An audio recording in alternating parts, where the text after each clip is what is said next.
Please, don't leave me alone anymore." Those 6 words, cracked, trembling, barely loud enough to carry above the Montana wind, stopped Rex Maddox cold in the middle of the road. A man like Rex didn't stop for anything. Not for red lights, not for sheriffs, not for the kind of darkness that made other men flinch. But something about those words hit him like a freight train through the chest, because he had heard them before, 20 years ago, from someone he never got the chance to answer. If this story moves something inside you, please subscribe to our channel, hit that notification bell, and drop a comment below telling me what city you're watching from. I want to see how far this story travels. The bridge had no name worth remembering. It crossed a frozen stretch of the Blackfoot River about 4 miles outside Coleridge, Montana, a town that had been slowly dying since the last copper mine shut down in 2009. The kind of place where the gas station still had a handwritten sign on the door, where the diner closed at 7 because nobody came after dark, where old people sat on porches in the summer and disappeared in the winter, and most of the time, nobody noticed either way. Rex Maddox had ridden through 100 towns like Coleridge. He never stayed in any of them. He was heading north toward Billings, a job that wasn't worth explaining to strangers, when his headlights swept across something on the bridge railing that made his right hand lock the throttle and his entire body go rigid. An old man, balancing on the outer side of the railing, one hand gripping the rusted iron bar behind him, one shoe missing, his coat so soaked through with wet snow it had turned the color of concrete, his white hair plastered against his forehead, and his face, even from 40 feet away, even through the blur of frozen rain, his face was the face of a man who had already said goodbye to everything. Rex killed the engine. The sudden silence was enormous. For 3 full seconds, neither of them moved. Then the old man turned his head, slowly squinting through the darkness at the single headlight beam cutting across the bridge. His grip tightened on the railing. His feet shuffled sideways along the narrow concrete ledge away from the light. Like he was afraid someone had come to stop him from the one decision he had left. Rex swung off the Harley. He didn't run. He didn't shout. He'd been in enough situations where sudden movement made everything explode, and he understood with a clarity that surprised even him that this was one of those situations. He walked to the edge of the headlight beam and stopped. "Cold night," Rex said. His voice came out rougher than he intended. 20 years of bar fights and cigarettes had done that to him. But the words landed flat and simple, and the old man didn't move. "I know it ain't my business," Rex continued, shoving his hands into the front pocket of his cut. "But you look like a man who could use a cup of coffee." The old man stared at him. His chin trembled, not from cold alone. "Who are you?" the old man asked. "Nobody important," Rex said. "Just a guy with a cold engine and nowhere to be tonight." That was the first lie Rex Maddox told Arthur Brennan. There would be very few after it. Arthur didn't come down from that railing easily. It took 47 minutes. Rex knew because he counted. He counted to keep himself from doing something stupid like grabbing the old man and pulling him back, which would have been the wrong move, and he knew it. So instead, he stood in the freezing rain on a forgotten bridge in Montana, and he talked. He talked about nothing important at first. The bike, the road, a bar he'd passed in Missoula with a neon sign shaped like a trout. He talked the way a man talks when silence is the actual enemy, when the goal is simply to keep another human being tethered to the world by the fragile thread of conversation. And slowly, so slowly, it was almost invisible. Arthur's grip on the railing changed. It went from white-knuckled desperation to something looser. Not surrender, not safety, just slightly less certain. "My son thinks I'm senile," Arthur said suddenly. Out of nowhere, the words fell out of him like something he'd been carrying in his chest so long they had grown too heavy to hold. Rex didn't react. "Is he right?" "No," Arthur said, and then quieter. "At least I don't think so. Sometimes I can't tell anymore." "What's your name?" The old man hesitated, as if he'd forgotten it was still his. Arthur Brennan." "How old are you, Arthur?" 83. Rex nodded slowly. "You know what that means? It means I'm old. It means you survived 83 years of everything life threw at you." Rex took one slow step forward. Just one. "That ain't nothing, Arthur. That's actually a lot." Arthur's jaw worked, his eyes filled with something, not hope, honestly, but the distant memory of what hope used to feel like. Nobody's talked to me in 5 days, he said. And those words, those specific, devastating words, hit Rex Maddox somewhere behind the sternum that no punch had ever reached. By the time Arthur finally stepped back over the railing, his legs almost gave out entirely. Rex caught him, both arms. The old man weighed almost nothing. He felt like a bundle of coat and cold air and old bones, and Rex held him upright with a gentleness that would have shocked everyone who had ever known Rex Maddox. Arthur grabbed Rex's jacket with both hands and cried, not politely, not quietly. He sobbed the way people cry when they've been holding it back so long, the dam just gives all at once, raw, ugly, desperate crying that had nothing to do with dignity, because dignity had been stripped from this man long before tonight. Rex stood in the freezing rain and let him. He didn't say it was okay. He didn't say it was going to be all right. He didn't say any of the useless things people say when they don't know what else to do. He just held the old man up and let him cry. And somewhere in the back of his own chest, in a place Rex had sealed shut and bricked over and refused to acknowledge for the better part of 2 decades, something cracked. Boing. The diner was called Maze. It was the only place in Coleridge still lit at 11 at night, and it smelled like burnt coffee and pie crust in the particular warmth of a place that's been feeding coal people for 30 years. A woman in her 50s with reading glasses pushed up on her forehead and an apron that had seen better decades looked up when they walked in. Her name was Sandra, and she'd worked at Maze for 19 years, and she had the particular skill of a woman who has served enough customers to read a situation in under 3 seconds. She looked at the enormous scarred biker dripping snow onto her linoleum floor. She looked at the frail old man beside him, still trembling, eyes red, one shoe missing. She pulled 2 mugs off the shelf without a word and started pouring. Rex got Arthur into a booth. The old man's hands shook so badly the coffee mug rattled against the table when he tried to pick it up, so Rex wrapped both of his own hands around Arthur's and steadied it. Arthur stared at him over the rim of the mug with an expression Rex couldn't quite name. "You don't have to stay," Arthur said quietly. "I won't go back out there, I promise." "I know," Rex said. "I'm staying anyway." Arthur looked down at the table. "Why?" Rex didn't answer that, not yet. Instead, he said, "When's the last time you ate something?" The old man had to think about it. That alone was its own kind of horror. "Yesterday morning," Arthur finally said. "I had crackers, and I think there was some peanut butter left." Rex turned in his seat and caught Sandra's eye. "Can we get some eggs and toast, and whatever soup you've got tonight?" Sandra was already moving toward the kitchen.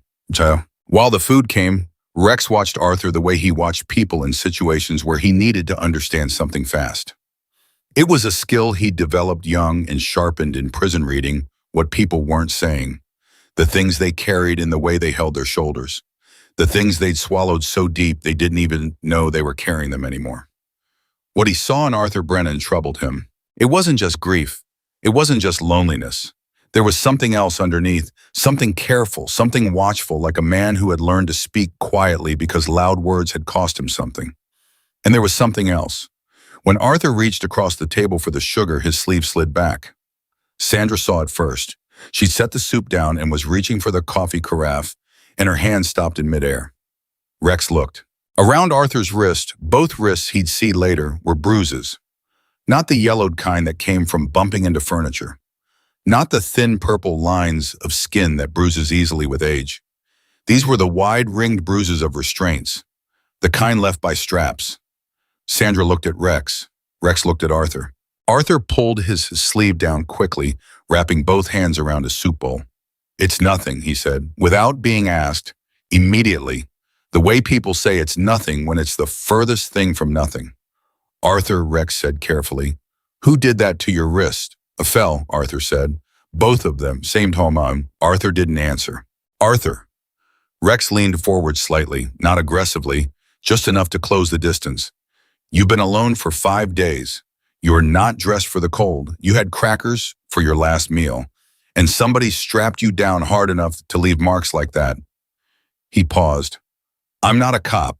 I'm not going to call anybody, but I need you to tell me what's happening." The old man stared at his soup for a long time. Then he said something that changed the temperature of the whole room. "My son is trying to prove I'm incompetent," Arthur said.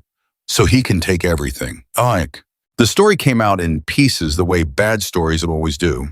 Not all at once, not in order, but in fragments that kept interrupting each other, doubling back, filling in gaps that Rex hadn't known were there. Arthur had owned a house in Coal Ridge for 41 years. A modest place, 3 bedrooms, a garage, a garden his late wife Margaret had kept until the year she died. He'd also had a pension from 32 years of railroad work, a small investment account, and a life insurance policy he'd been paying into since his 50s. By any modest standard, Arthur Brennan was not a wealthy man. But by the standard of a man who had been quietly watching his father from a distance for 15 years, calculating assets and timelines by that particular and predatory standard, Arthur Brennan was worth approximately $420,000 in combined assets. His son Daniel had done very well for himself, real estate development mostly. He lived in a house outside Helena that had 6 bedrooms and a 3-car garage, in the kind of driveway that announced itself.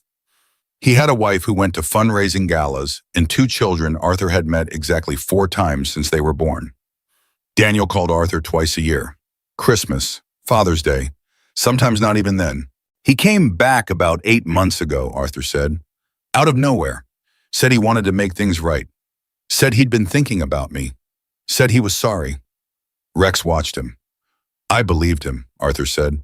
And the shame in those 3 words was so thick Rex could almost feel it settle on the table between them. I wanted to believe him. He's my son. You want to believe your son. You want to.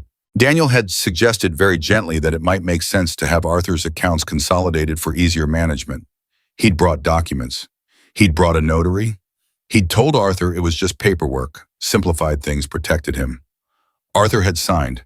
I didn't read all of it, Arthur said quietly. My eyes aren't good. And Daniel said it was standard. He said it was for my protection.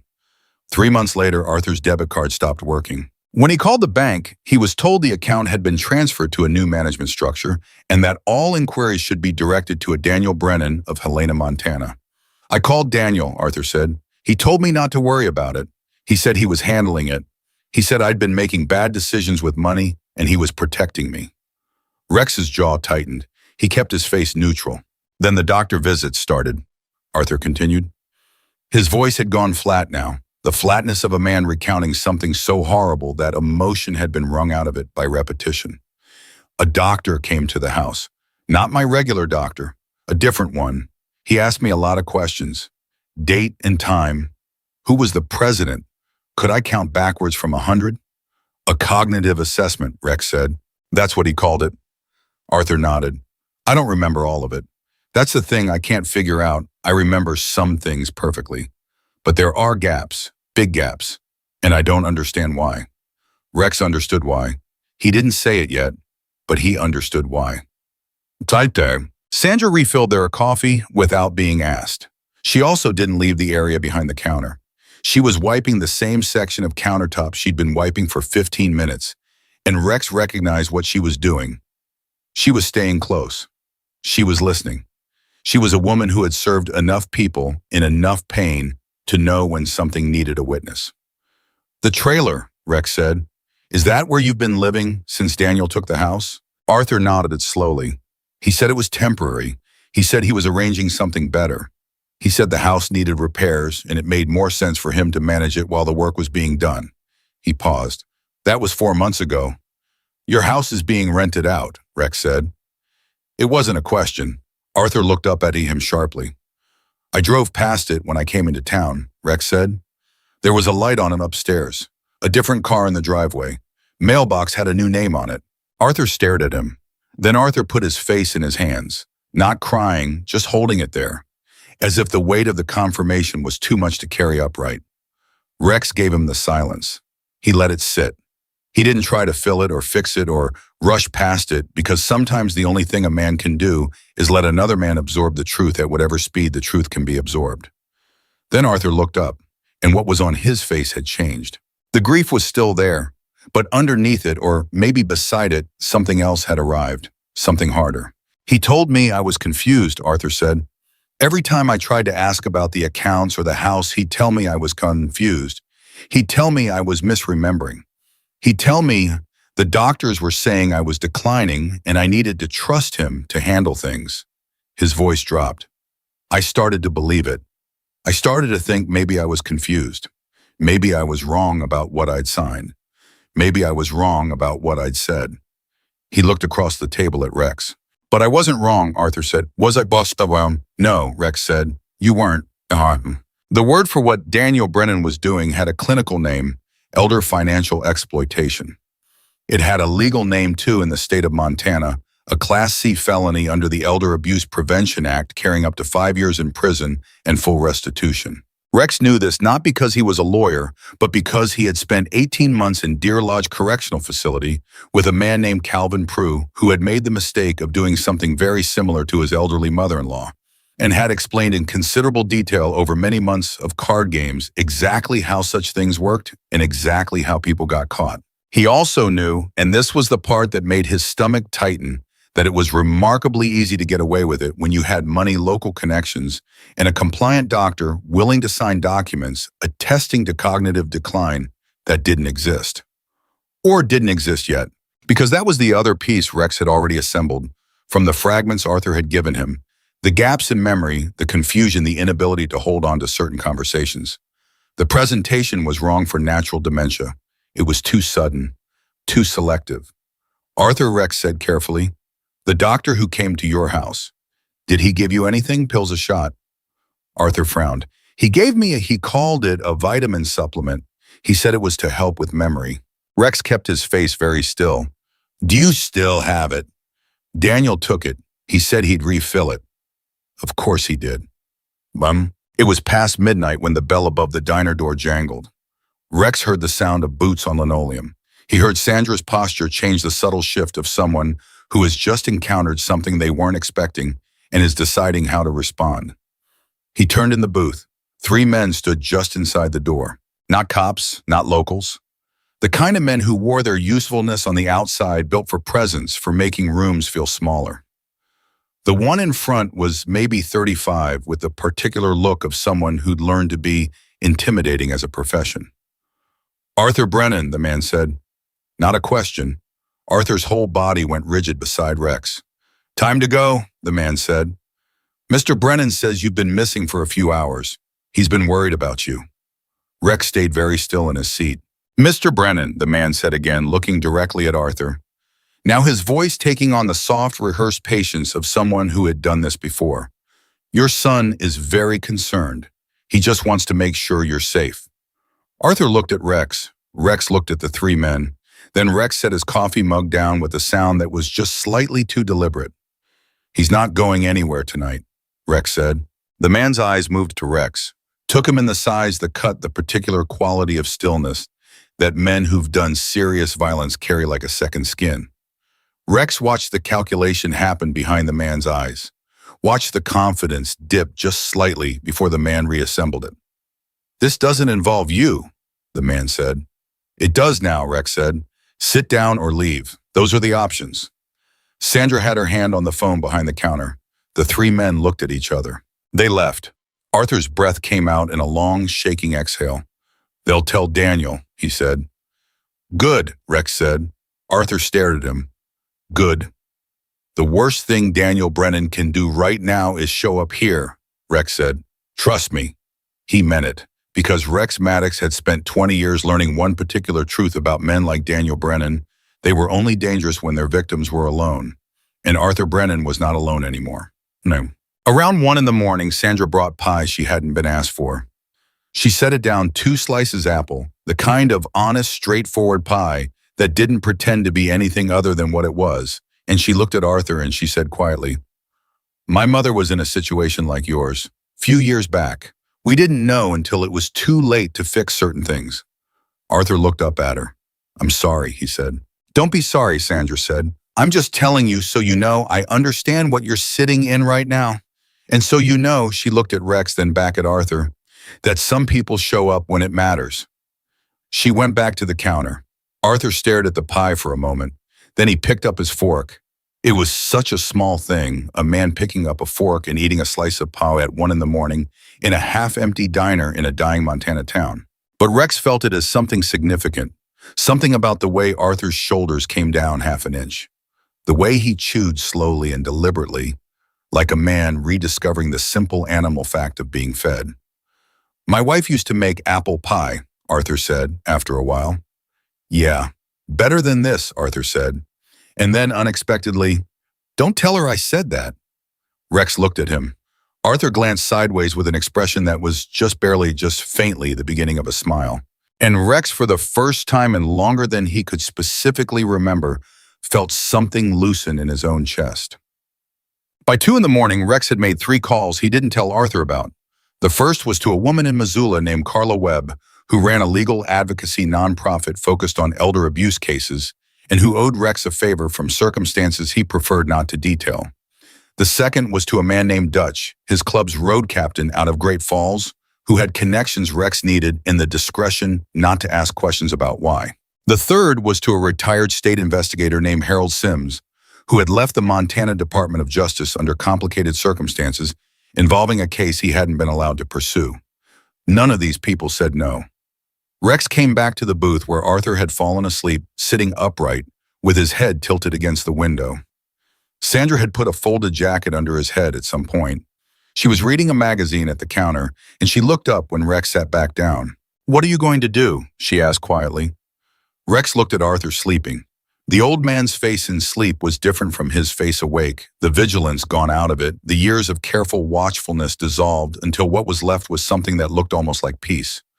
"I'm going to make sure his son can't do this to anyone else," Rex said. Sandra considered this.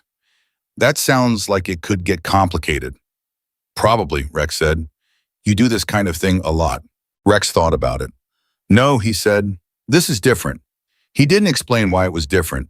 He wasn't sure yet how to explain that Arthur Brennan, an 83-year-old man with one missing shoe and a paper cup of bad diner coffee, had walked off a bridge railing and directly into a space in Rex Maddox's life that Rex hadn't known was empty. He hadn't known it was empty because he'd spent 20 years making sure it stayed locked. He looked at the old man sleeping against the diner window. Outside, the snow kept falling, and Rex Maddox, who feared almost nothing on this earth, sat quietly in a vinyl booth in the middle of the Montana night and made a decision that he didn't examine too carefully because he knew that if he examined it, he might find something he couldn't afford to find. He decided to stay. Arthur slept for 3 hours in that booth. Rex didn't sleep at all. He sat with his back to the wall, the way he always sat, old habit, prison reflex, and he watched the door and he thought. Thinking was something Rex did the way other men drank methodically without stopping until the thing he was chewing on either made sense or broke apart completely. What he kept coming back to wasn't the money. It wasn't even the bruises on Arthur's wrists, though those sat in his chest like a hot coal he couldn't dislodge. What he kept coming back to was the way Arthur had defended his son. "He's busy. He didn't mean to forget me. I was probably a burden." Rex had heard those words or versions of them before. He'd heard them from men in prison whose families stopped visiting after the first year. He'd heard them from old women in waiting rooms talking about children who never called.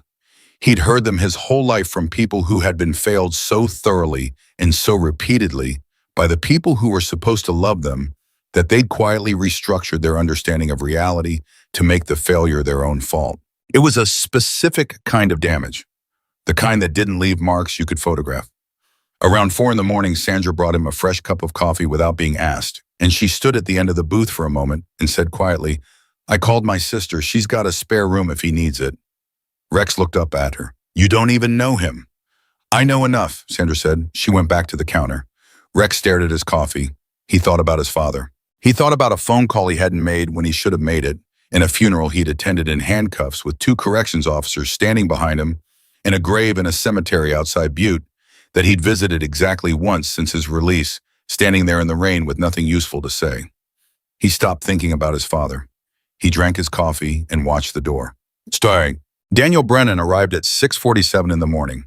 Rex heard the car before he saw it, a sound that cost money, smooth and low, and certain of itself, and he was already turned toward the door when it opened. Daniel was 51 years old and built like a man who had been athletic once and replaced the muscle with the kind of softness that expensive suits were specifically designed to conceal. He had his father's eyes, but none of the warmth that lived in them, the same shape, the same pale gray, but lit differently like a room where someone had changed the bulbs. He walked in with one man behind him. Not one of the 3 from last night. This one was quieter, better dressed, carrying a leather folder under his arm. A lawyer, Rex read immediately, or something close to it. Daniel looked at Rex first. Then he looked at his father, still asleep in the booth, and something moved across his face that Rex cataloged carefully. It wasn't relief. It wasn't the expression of a son who'd been frightened for his father's safety. It was the expression of a man who'd found something he'd been looking for. "Dad," Daniel said, loud enough to wake him, deliberate about it. Arthur came up from sleep fast, the way people do when they've learned that being caught sleeping is a vulnerability, and for 1 second, raw confusion was on his face. Then he saw Daniel, and every muscle in his body tightened at once. That told Rex everything he needed to confirm. "There he is," Daniel said, smiling. The smile was very good, practiced, the kind of smile that worked in rooms full of people who didn't know better. "We've been looking for you all night, Dad. You really scared us." "I'm fine," Arthur said. His voice had gone careful, measured, like a man choosing his footing on ice. "You don't look fine." Daniel slid into the booth across from his father, like he owned it, and looked at the empty plates, the coffee cups, the jacket Sandra had folded under Arthur's head. He looked at Rex without looking at him, which was its own kind of skill. "Who's your friend?" "My name's Rex," Rex said. "Rex?" Daniel repeated it the way men repeat a name when they're deciding whether it matters. He looked at Rex directly for the first time. "Thank you for looking after my father. He gets confused sometimes, wanders off." He said it with the careful warmth of a man performing concern for an audience. "It's been really difficult. For all of us." "I'm not confused," Arthur said. "Dad." "I said I'm not confused, Daniel." Something shifted in Daniel's face. Quickly corrected, quickly smoothed back over, but Rex caught it, a flash of irritation, raw and genuine, surfacing for just a fraction of a second beneath the performed patience. "Of course not," Daniel said. "Nobody said you were." He opened his hands in a gesture of reasonableness. "I just want to make sure you're safe. The trailer doesn't have heat, and I've been trying to get you somewhere better. You know that." "The trailer doesn't have heat because you stopped paying the utility bill," Arthur said. Silence. Sandra behind the counter was very still. Daniel looked at his father for a long moment. Then he looked at Rex. Then he looked back at Arthur and said very quietly and very evenly, "We should talk about this privately, Dad, not in front of strangers." "He's not a stranger," Arthur said. "He's the only person who's talked to me in 5 days." That landed visibly. Daniel absorbed it, recalibrated, and came back with the same steady smile, but something behind it had sharpened. "Be that as it may." Daniel said, "You need to come home now." "Home," Arthur said. Just the one word. Not a question, not an accusation. Just the word placed in the air between them like an object on a table. Daniel shifted in his seat. "Temporary arrangements, you know that." "Who is living in my house, Daniel?" "I told you there's work being done." "Who is living in my house?" Daniel's jaw tightened. "A tenant, short term. While we get the plumbing sorted, we've had this conversation." "We haven't," Arthur said. "I've asked. You've told me I was confused." "Dad, every time I ask you anything, you tell me I'm confused." Arthur's voice was still quiet, still controlled, but underneath it now there was something that hadn't been there last night, in the diner, a new density, like something that had been soft for a long time was in the process of hardening.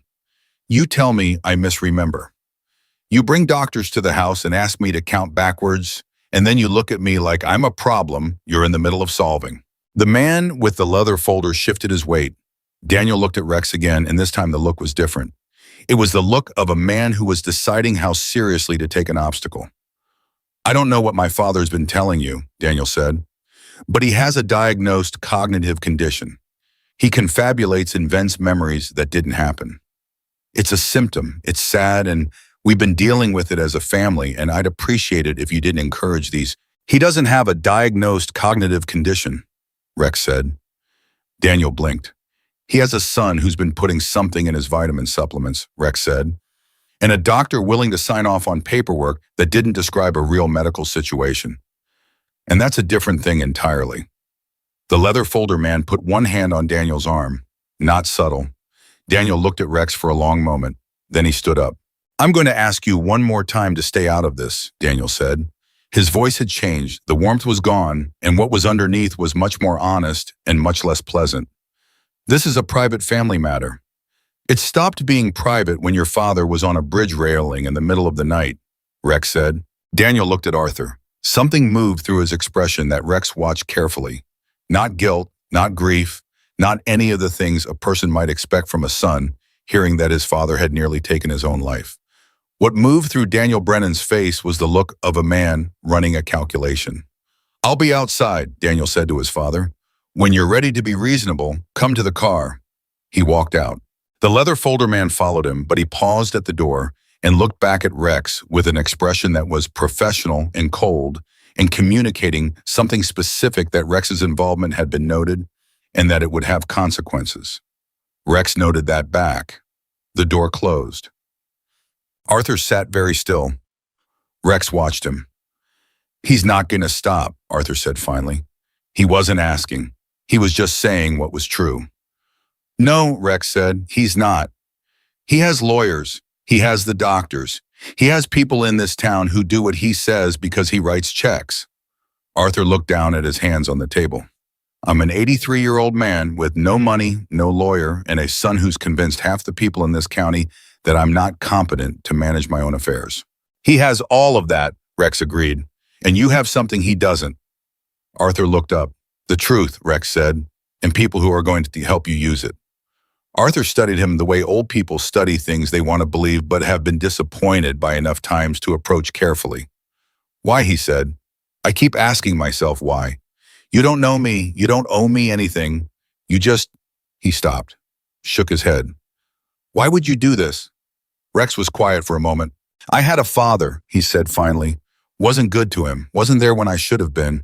By the time I understood how badly I'd gotten that wrong, it was too late to fix it." Arthur waited. "So," Rex said, "I can't fix what I didn't do for him, but I can do it for you, if you'll let me."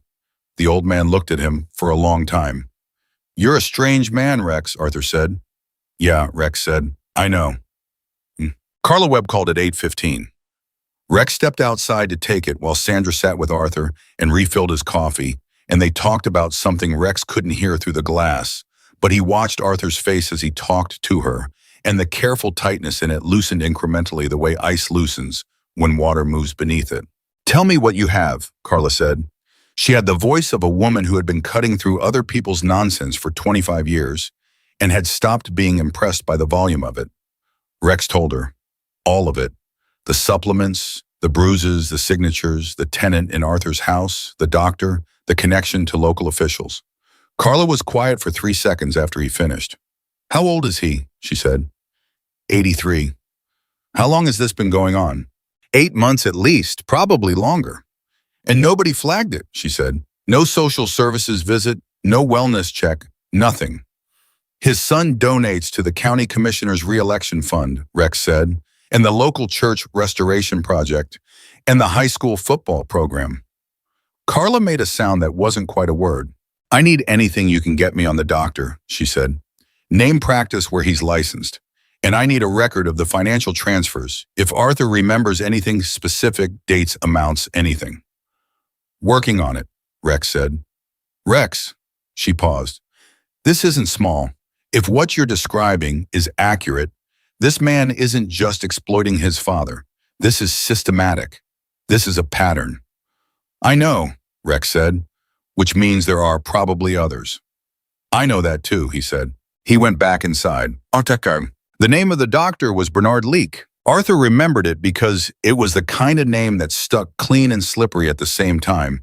And because Bernard Leake had sat in Arthur's living room on a Tuesday afternoon and asked him what year it was, and who the vice president was, and whether he could name 5 animals that started with the letter B, and Arthur had answered every question correctly, and Bernard Leake had written something down and told Arthur he was showing early indicators of accelerated cognitive decline, and that it was important for his family to be involved in his care decisions going forward.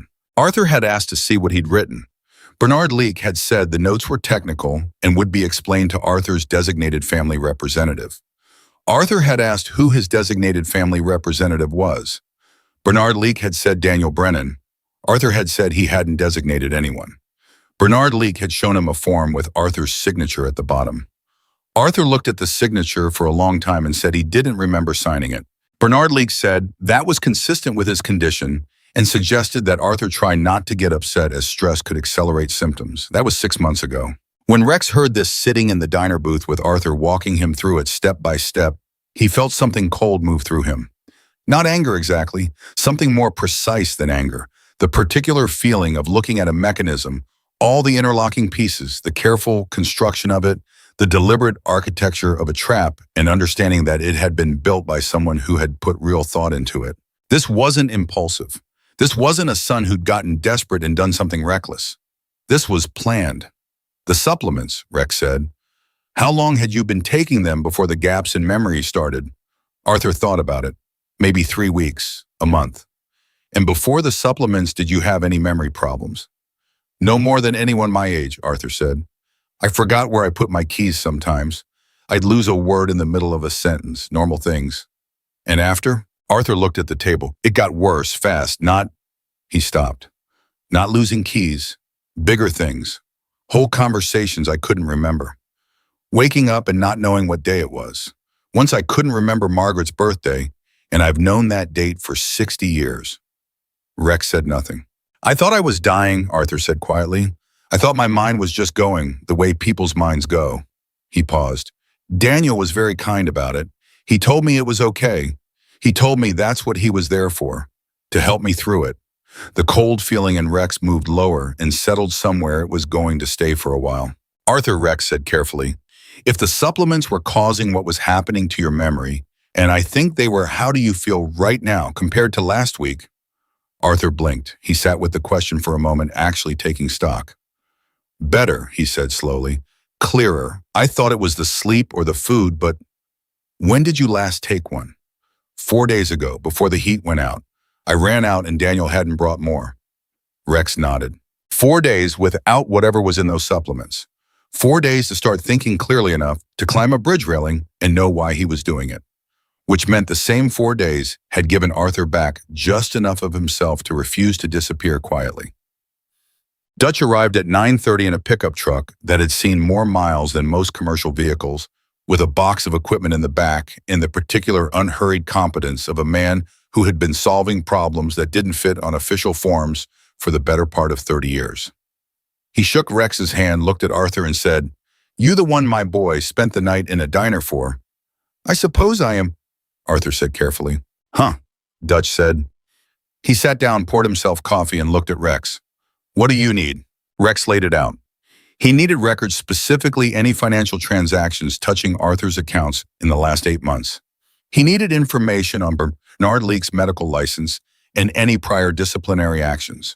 He needed to know who the tenant was in Arthur's house and what kind of lease had been filed. And he needed it without touching anything that would tip off Daniel before they had enough to matter. Dutch listened without writing anything down.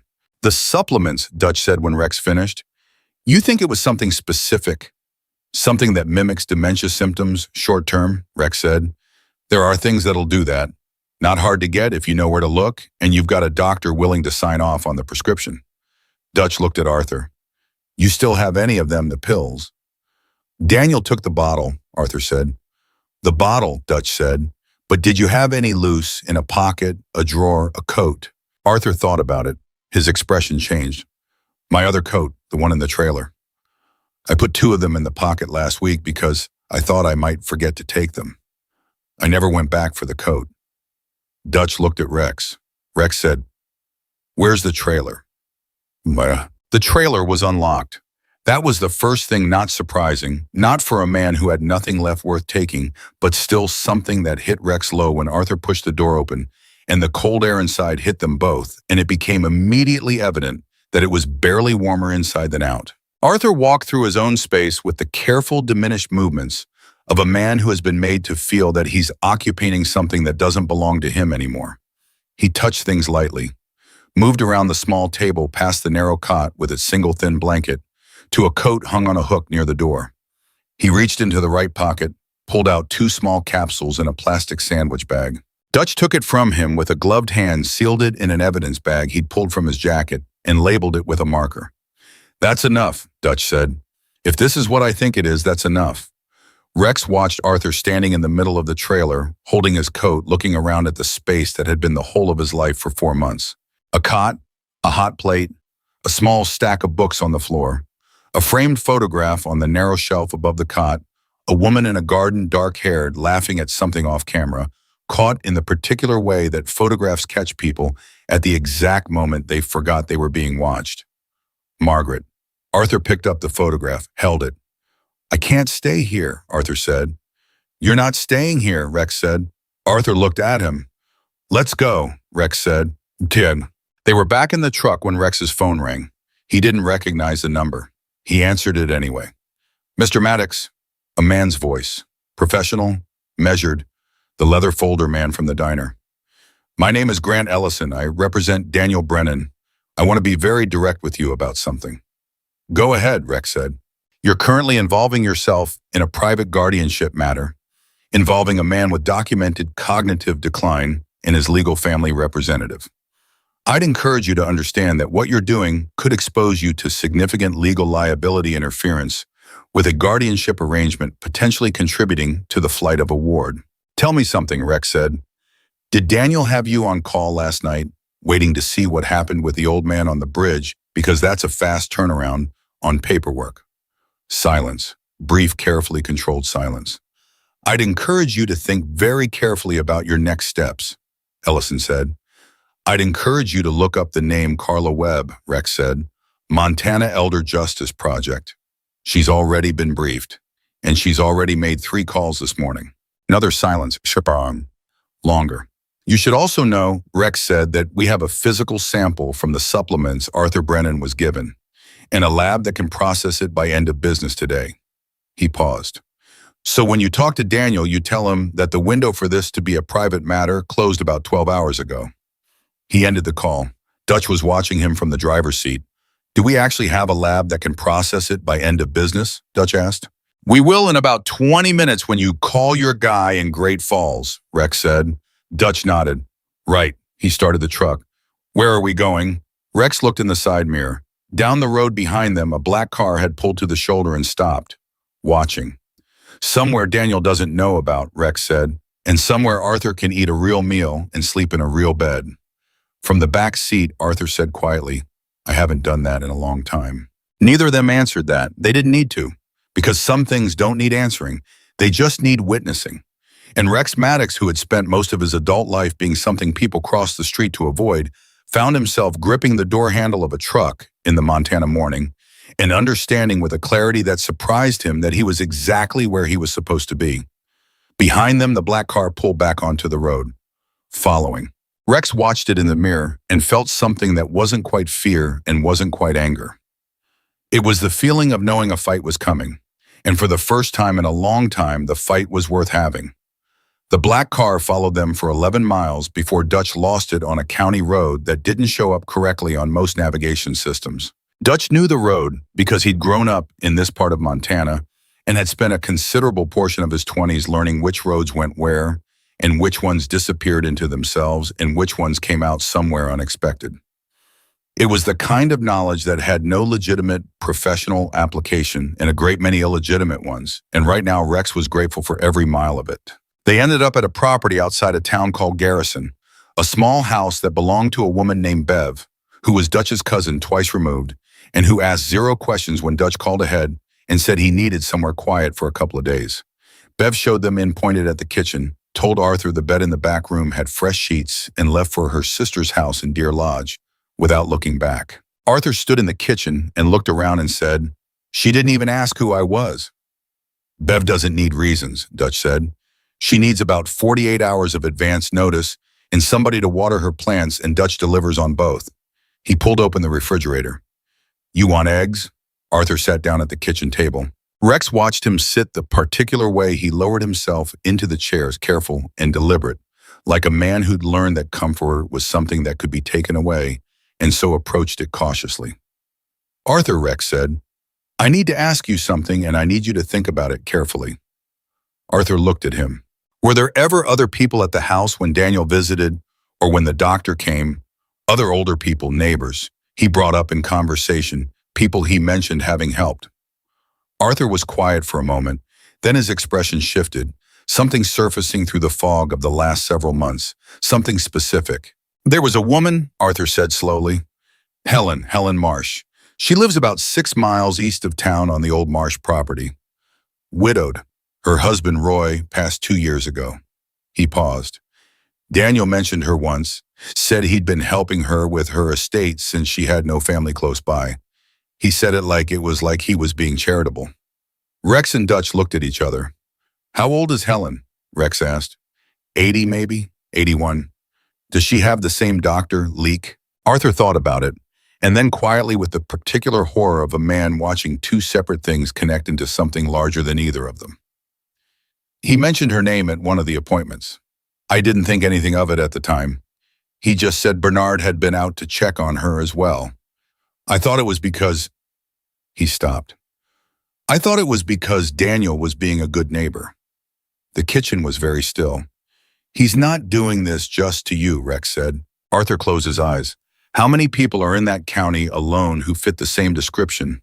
Dutch said quietly, not to anyone in particular, just thinking out loud. Widowed, no close family, property, savings. Someone Daniel could position himself next to by playing the concerned community member. Rex was already reaching for his phone. Carla Webb answered on the second ring. Tell me about Helen Marsh, Rex said. A pause. Where did you get that name? Arthur knows her. Daniel mentioned being involved in her estate. Same Dr. Leek. Carla's silence lasted 4 seconds this time. Rex, I've been making calls since 7 this morning. I found 2 other names besides Arthur, with connections to Leek and overlapping financial arrangements pointing toward the same management structure Daniel set up. Helen makes 3. Another pause. This isn't a family taking advantage of one elderly man. This is an operation. The word landed in Rex's chest like a stone dropped into still water. Operation. Not a desperate son, not a single act of greed, a deliberate structured repeating system for identifying isolated elderly people, gaining their trust, arranging medical cover, taking control of their assets. How long has it been running? Rex asked. I don't know yet, Carla said, but the earliest case I can link to Leek is 7 years ago. A man named Thomas Webb, no relation to me out of Deer Lodge, died in a care facility 2 years after his son was granted guardianship. The estate was liquidated within 6 months of the death. Rex said nothing. I've already contacted the state AG's office, Carla said. They're listening, but Rex, I need documentation. Bank records, the supplements analysis, anything that shows a pattern. Because right now I have circumstantial connections in a very compelling narrative, and that's not enough. Dutch's guy in Great Falls will have the supplement analysis today, Rex said, and the financial records. Working on it, Rex said. He hung up. Dutch was already looking at him. How bad? Worse than we thought, Rex said. From the table, Arthur said, how many people? Rex looked at him directly because Arthur deserved that. At least 3 confirmed, probably more. Arthur put both hands flat on the table in front of him. He pressed them down hard against the wood like he was trying to hold something steady himself, the table, the floor beneath it. They all thought they were alone, Arthur said. Yes, Rex said. They all thought nobody was coming. Yes. Arthur looked at his hands. His jaw worked once. Then he looked up at Rex with something in his eyes that hadn't been there on the bridge last night, something that had been buried under months of isolation and chemical fog, and a son's careful, systematic dismantling of everything that made a person feel like a person. Anger. Real coherent, fully formed anger. Then we have to stop him, Arthur said. Not just for me, for all of them. Rex looked at the old man sitting at a kitchen table in a borrowed house in the middle of Montana and felt something shift in his own chest. That's exactly what we're going to do, Rex said. The supplement analysis came back at 2:40 in the afternoon. Dutch took the call, listened, made 2 notes on a paper towel, and then held it out to Rex without a word. Rex read the 2 notes. The first one said scopolamine derivative high dose. The second one said consistent with pharmaceutical grade production. Not over the counter. Scopolamine. Used medically in controlled doses for motion sickness and certain surgical applications. Used in other far less legitimate contexts to produce exactly what Arthur had been experiencing.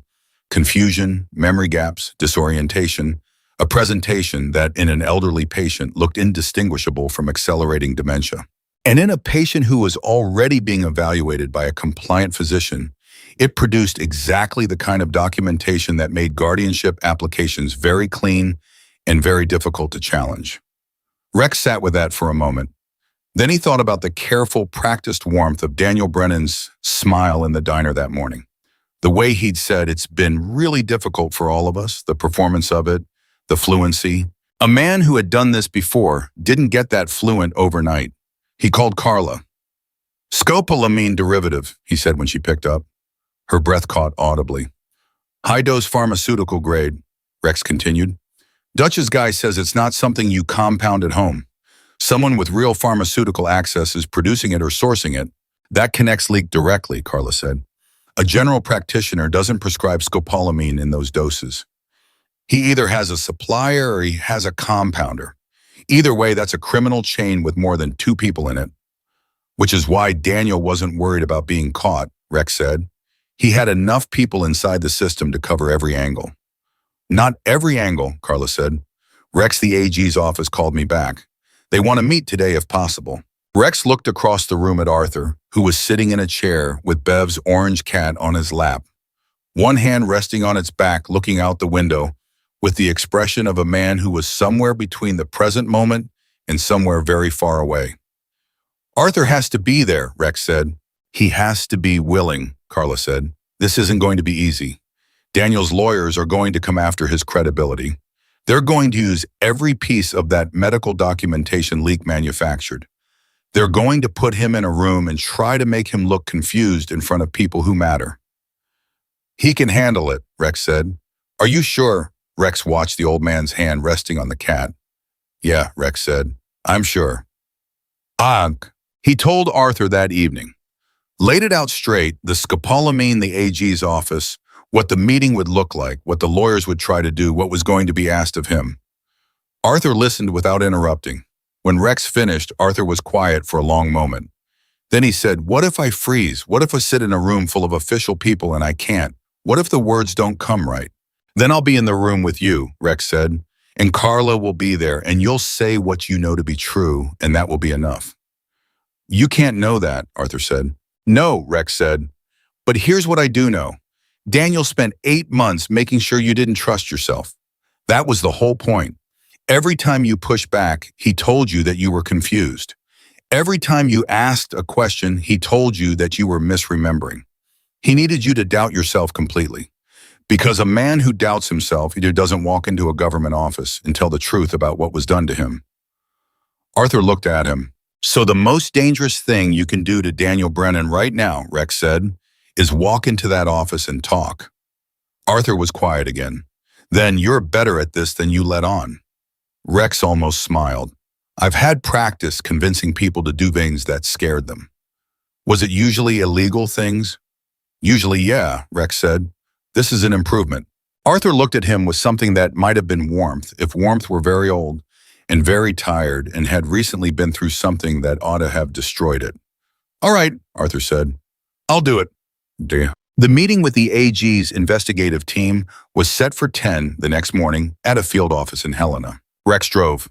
Carla met them in the parking lot, a compact woman in her late 40s with short-cropped hair, in the particular posture of someone who had walked into a great many rooms full of men who underestimated her and had stopped finding it surprising.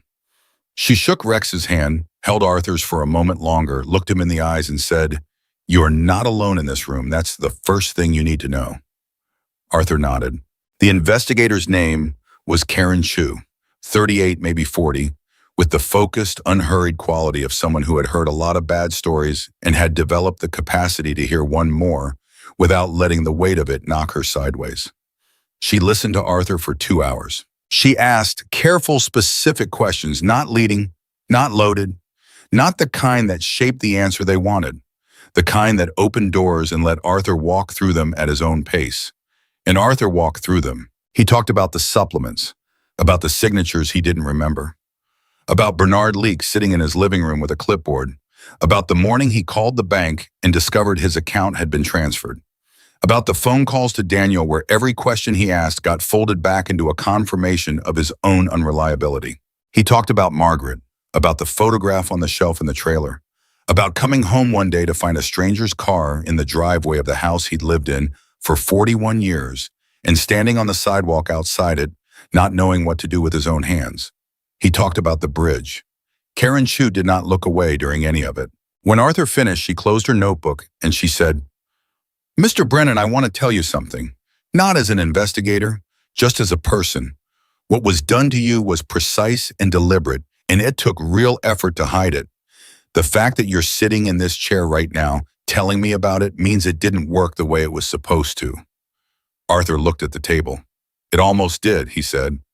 "Almost doesn't count," Karen Chu said. "You're here. Stay." The evidence package Carla submitted that afternoon contained 17 documents. Bank transfer records Dutch had obtained through channels Rex chose not to examine too closely. The supplement analysis from Great Falls.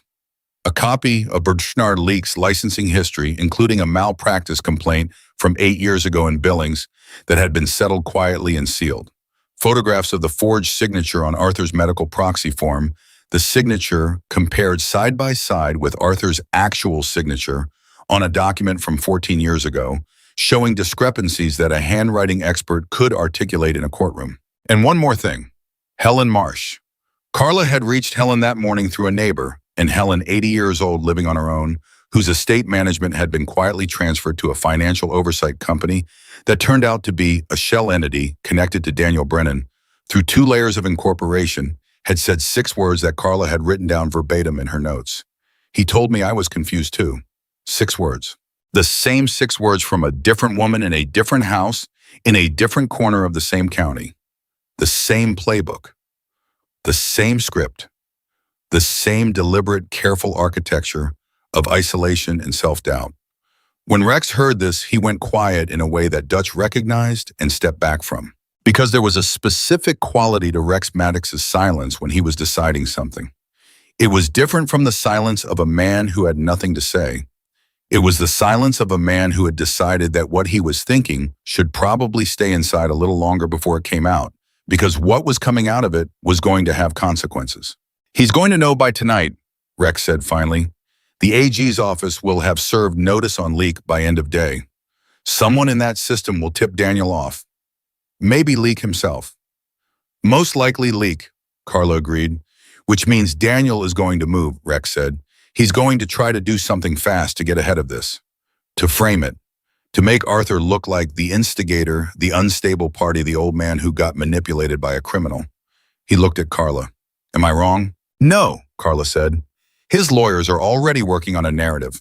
I've seen the pattern before.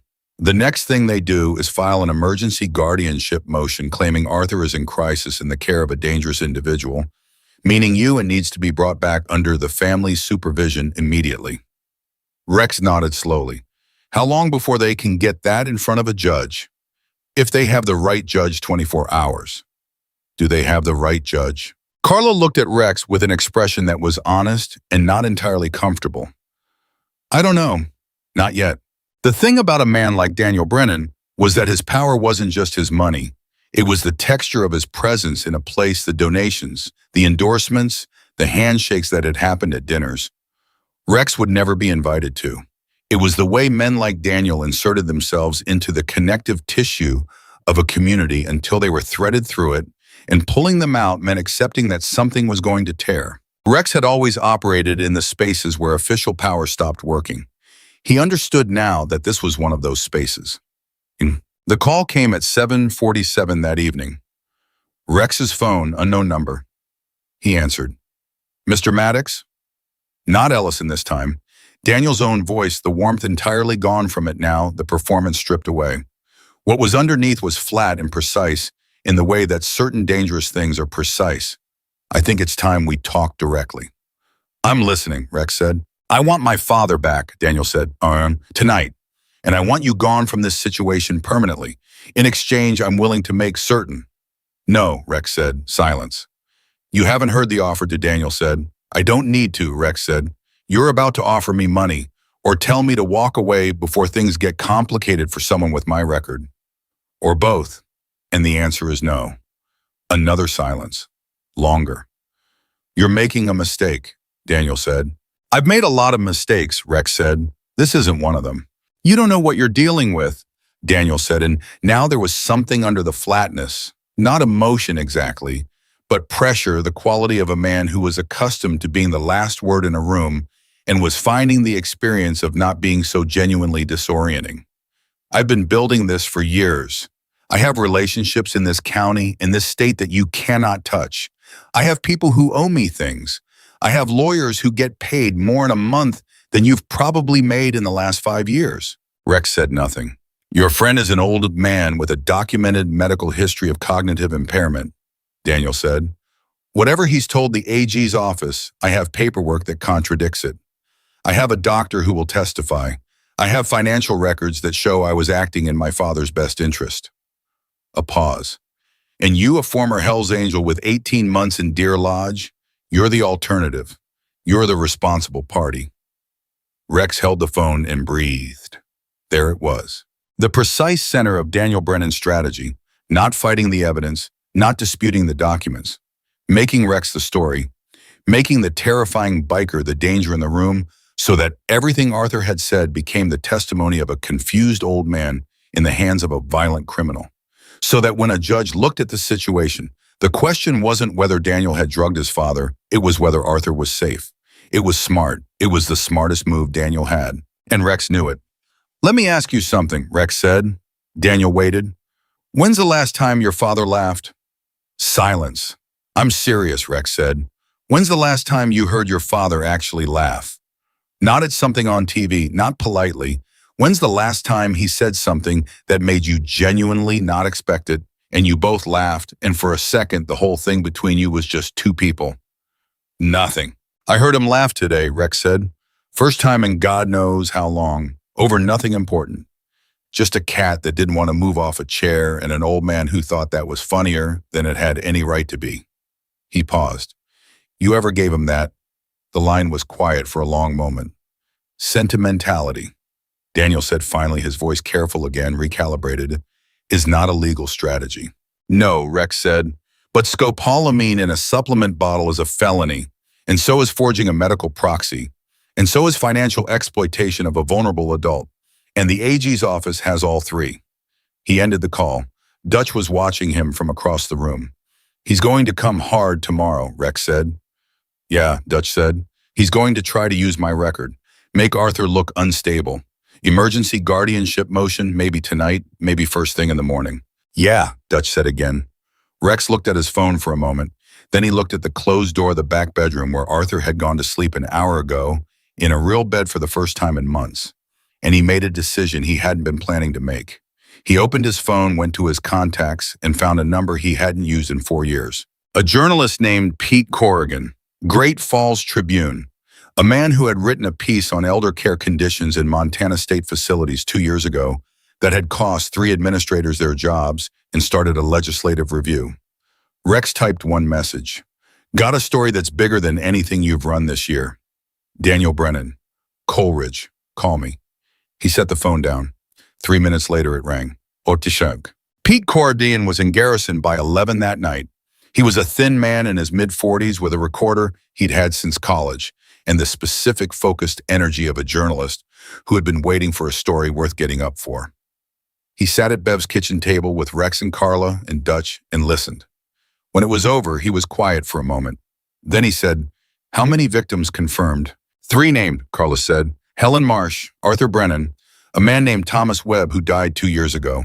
We believe there are more. Leaks license history.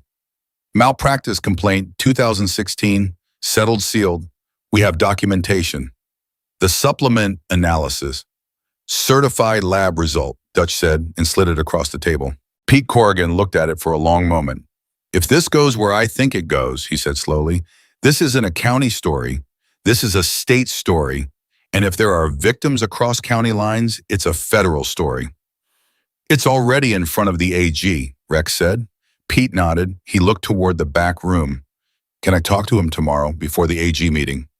That's Arthur's call, Rex said. The journalist nodded. He looked at Rex across the table at the size of him, the cut, the tattoos at the collar, the scar along his jaw, and then he said with the directness of a man who had learned that the only way to ask something was straight, Why are you doing this? You've got a record.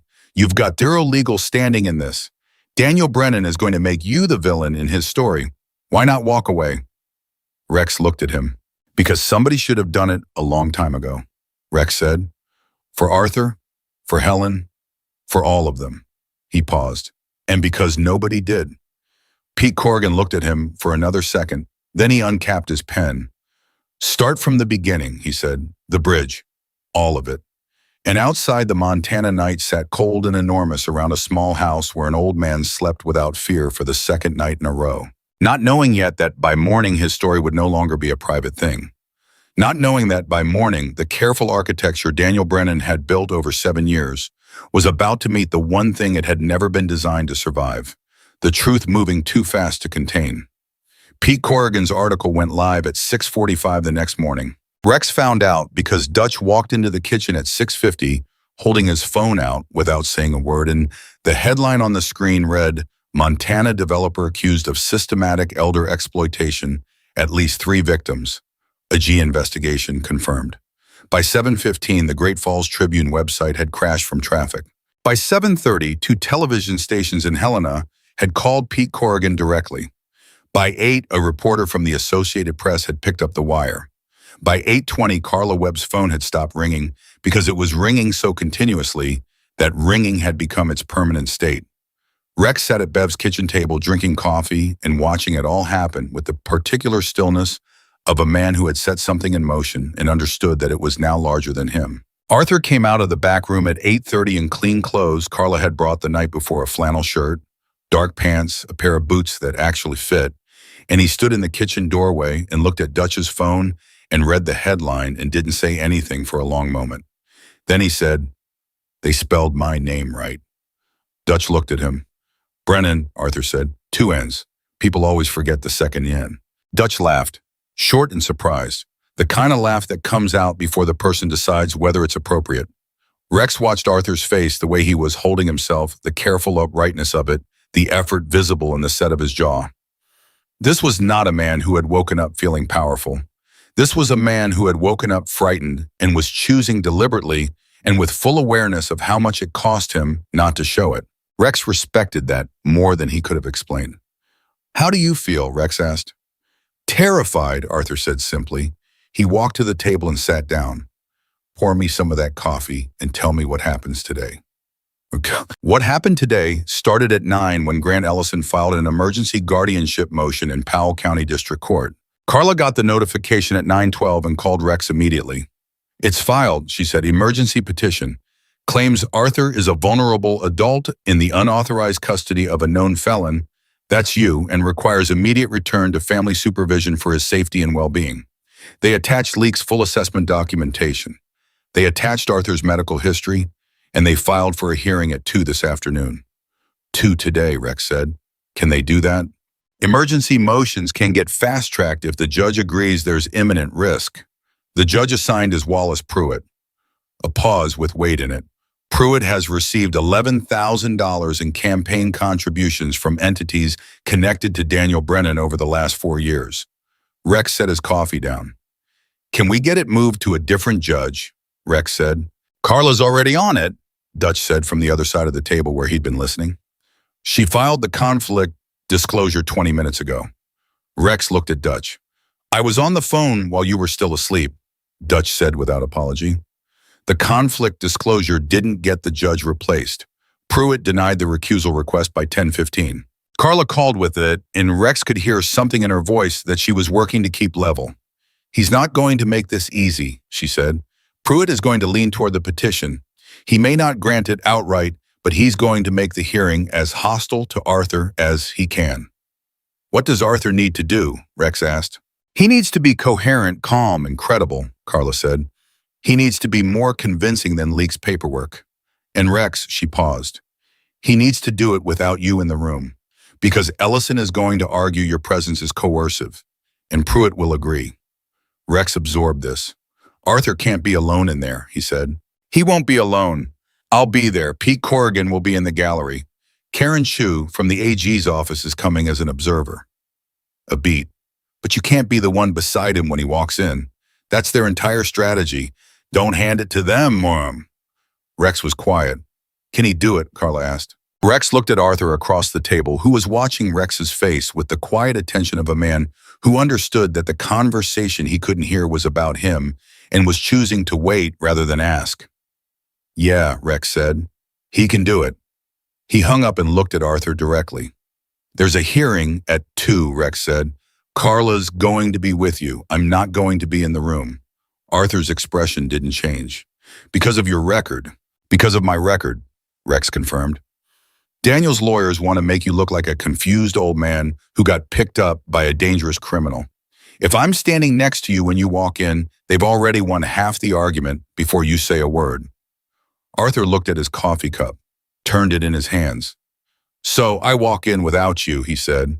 You walk in with Carla, Rex said, who is genuinely terrifying when she needs to be. Arthur almost smiled. And you? I'll be outside, Rex said. Close enough. The old man nodded slowly, and then he said something Rex wasn't expecting. You know what the hardest part is? Arthur said. It's not the hearing, it's not Pruitt or Ellison or whatever they're going to say about me in that room. He looked up. The hardest part is that he's my son. I keep waiting to feel like he's a stranger, like I can just separate it, but I can't. He's still the boy I taught to ride a bike. He's still the kid who cried for 2 days when our dog died. He paused. How do you hold both things at once, who he was and what he became? Rex was quiet for a moment. I don't know, Rex said honestly. I think you just carry both. I don't think they cancel each other out. Arthur looked at him. My father, Rex said slowly, choosing each word, was not a good man in a lot of ways. Wasn't there when he should have been. Made a lot of things harder than they needed to be. He stopped, but I loved him anyway, and I hated that I did. And then he was gone, and I still love him, and I still hate some of what he did, and those two things just live next to each other. In the same place, they don't resolve. Arthur was very still. I think that's the human condition, Arthur said quietly. Yeah, Rex said. I think it might be. At 11:30, Helen Marsh arrived. Dutch had driven her from Garrison that morning, a small woman with white hair cut practically short, and the careful, observant eyes of someone who had spent a lifetime watching people and drawing accurate conclusions about them. She walked into Bev's kitchen with a cane she didn't lean on heavily, and she looked at Arthur and said, You must be Arthur Brennan. I am, Arthur said. I'm Helen, she said. He told me you were confused too. Arthur stood up from the table, and he crossed the kitchen and took Helen Marsh's hand in both of his, and neither of them said anything for a moment, and Rex looked away to give them the privacy of it. Because there was something in that moment, two old people strangers until 48 hours ago, both of whom had been made to doubt their own minds, both of whom had been systematically isolated and reduced standing in a borrowed kitchen in the middle of Montana, holding each other's hands. It was not a dramatic gesture. It was the opposite of dramatic. It was just two human beings recognizing each other across the specific geography of what had been done to them. Helen sat down with them. She had her own story, and it tracked with Arthur's the way a second set of footprints tracks through snow, same path, same direction, same depth. Daniel had met her at a community event 2 years ago. He'd been warm attentive, the kind of attentive that older women without children nearby sometimes mistake for simple kindness, because simple kindness looks so much like the real thing when you haven't had enough of it. Bernard Leake had come to her house 6 months later. The supplements had started 3 months after that. I thought I was losing my mind, Helen said flatly.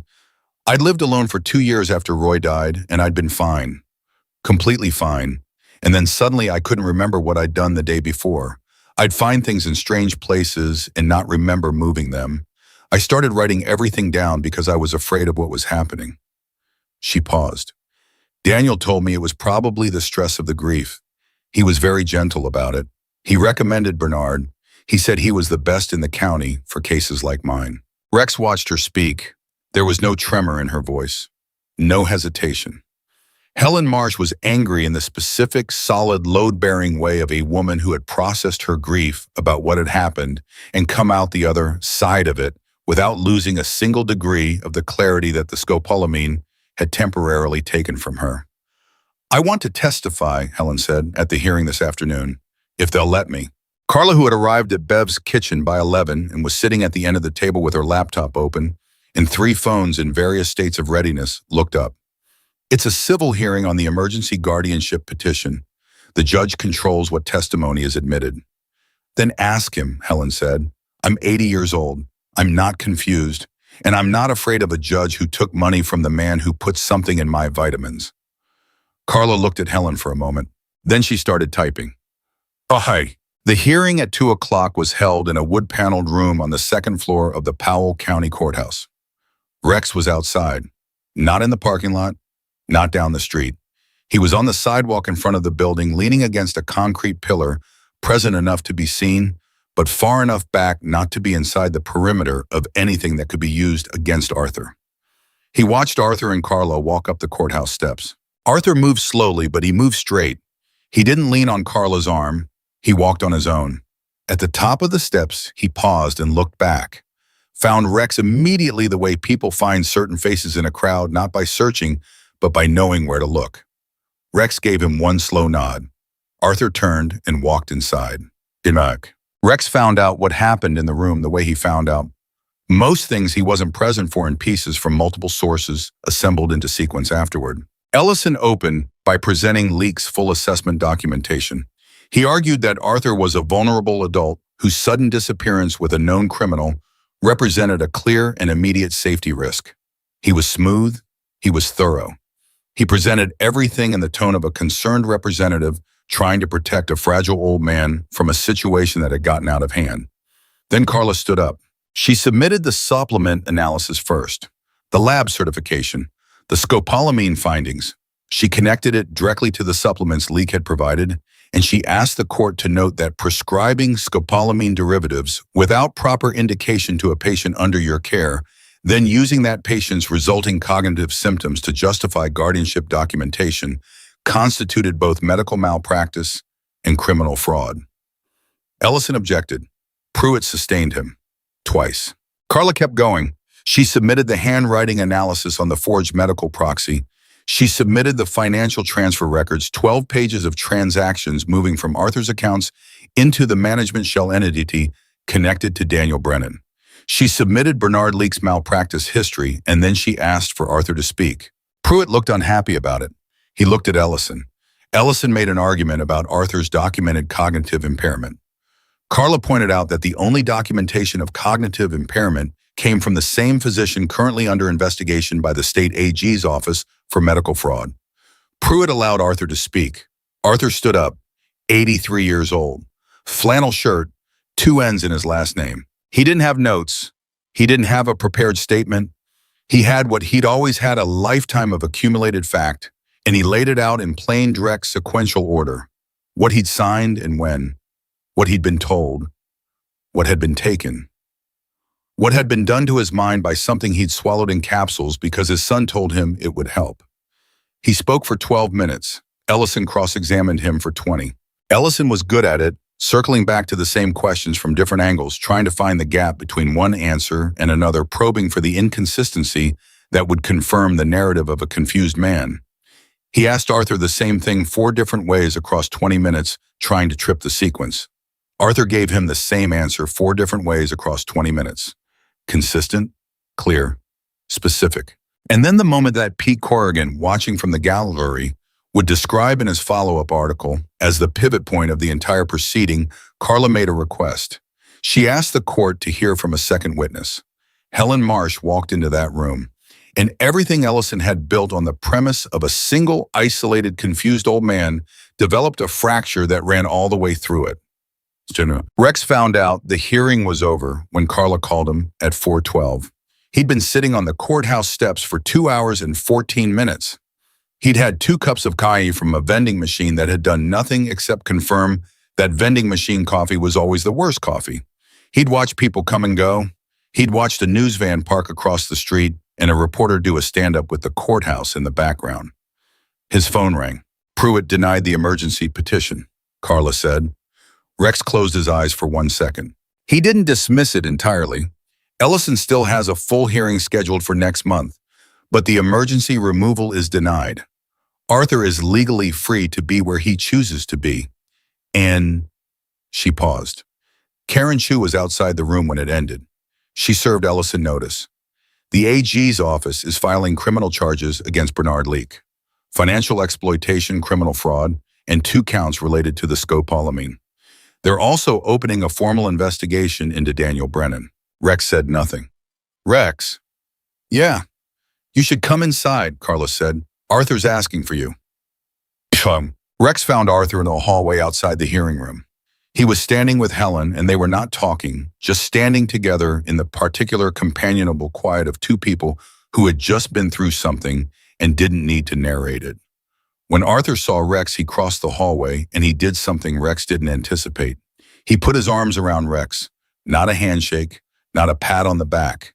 He held on. Rex stood there for a moment with his arms at his sides, caught entirely off guard, and then something in him let go of whatever instinct told him not to do this, and he put his arms around the old man and held on back. Arthur said into his shoulder very quietly, "Thank you." Rex didn't say "You're welcome." He didn't say it was nothing. He didn't say any of the deflective things people say when gratitude makes them uncomfortable. He just stood there and held the old man up for the second time in 3 days and let the moment be what it was. Helen Marsh watched from the wall. When they separated, she said to Rex with the direct simplicity of a woman who said what she meant without decoration, "You're a good man." Rex looked at her. "That's a new one for me," he said. Helen smiled. "I suspect it isn't actually," she said. "I suspect it's been true for longer than you've known it." Daniel Brennan was arrested at 5:47 that evening. Not at his house, not quietly. He was at the Coleridge Community Foundation annual gala, a fundraising event that he'd been a headline sponsor of for 6 consecutive years, the kind of event that had his name on a banner outside the venue and his photograph in the program, and 47 people in the room who thought of him as a pillar of the community. Karen Chu and 2 state investigators walked in during the cocktail hour. Pete Corrigan was outside with a photographer. The charges were read to Daniel Brennan in a room full of people who had donated to his political causes and eaten at his table, and believed based on substantial evidence he had carefully manufactured that he was a man worth believing in. His wife's face, according to a witness who spoke to Pete Corrigan afterward, went completely blank. Not shocked, not disbelieving. Blank. The particular expression of a person who has been expecting a thing for a long time and has finally stopped expecting it and started experiencing it. Grant Ellison was there too. He started talking the second the investigators introduced themselves. Talking fast, protective, professional reflex. But it was the kind of talking that happened when the architecture of a situation had already shifted and the talking was catching up to a new reality rather than shaping an old one. Daniel Brennan said nothing. He looked around the room at the people who had known him for years and he said nothing. And Rex Maddox, who heard about it 90 minutes later from Dutch, felt none of the things he might have expected to feel. Not satisfaction exactly. Not the sharp pleasure of a fight won. Something quieter than that. The feeling of a weight that had been pressing down on something, pressing down on Arthur, on Helen, on Thomas Webb, who was past feeling it on all the others whose names they didn't know yet, that weightlifting. Just slightly. Just enough. They drove back to Bev's house that evening. Rex, Arthur, Dutch, Carla, Helen, and Bev herself came back from her sister's and made dinner for 6 people without being asked and without making a production of. It just put food on a table and let people sit down. It was the simplest thing. People sitting around a table eating food somebody made. Rex watched Arthur across the table. Watched him eat. Watched him talk to Helen about her garden, about the kind of tomatoes that grew well in Montana clay, about the specific stubbornness of certain perennials. Watched him argue cheerfully with Dutch about whether a particular county road was better in spring or fall. Watched Carla tell a story about a case from 5 years ago that ended badly but still made her laugh in retrospect.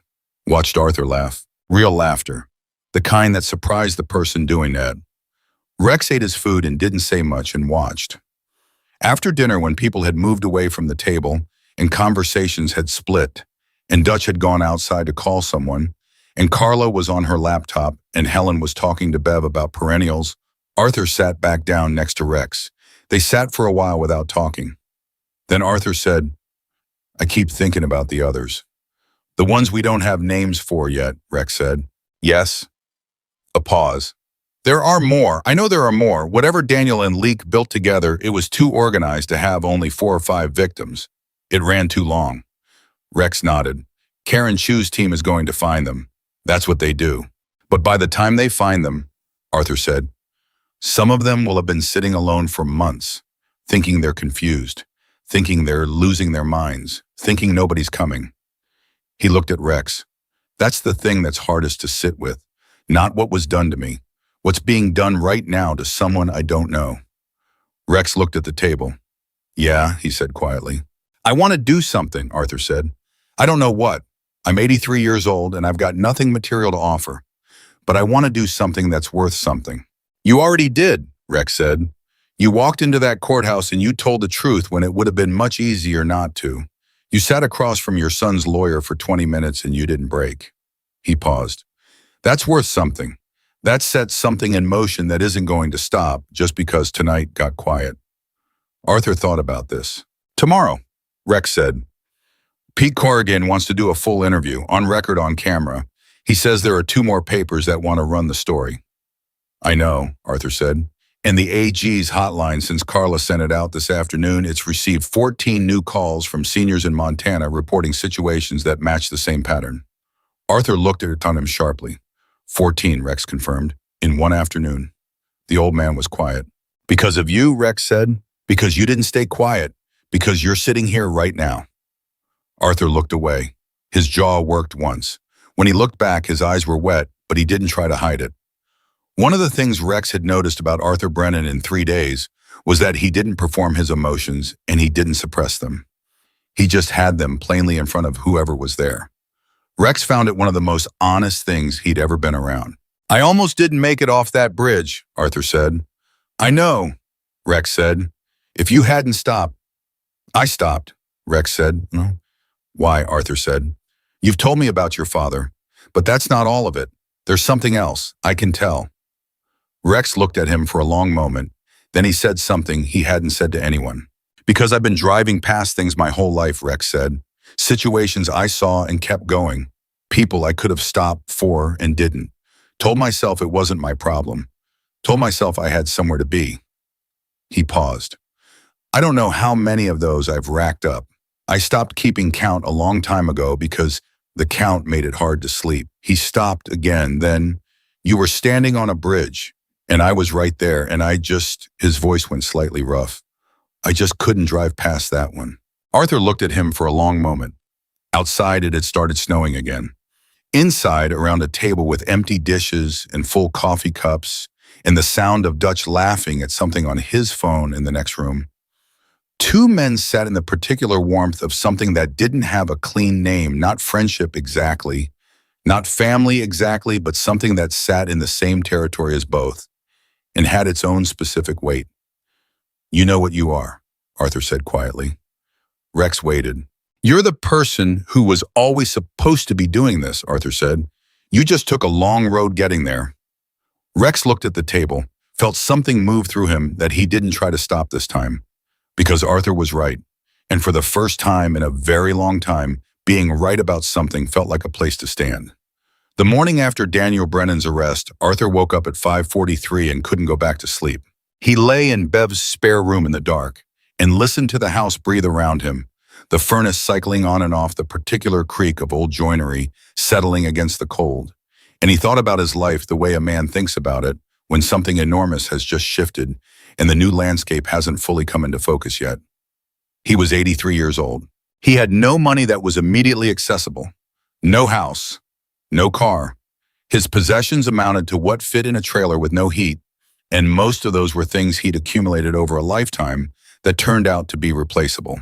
What he had was a borrowed bed in a borrowed room, a photograph of Margaret in a coat pocket, 14 bruises in various stages of healing on his wrists and forearms, and somewhere on the other side of a wall, the sound of Rex Maddox's boots on a kitchen floor before dawn, because Rex apparently did not sleep past 5 and found silence suspicious.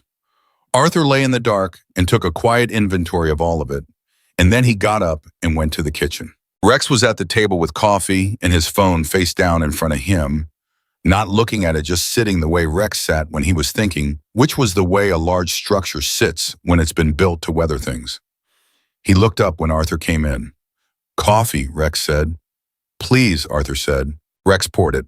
Arthur sat down.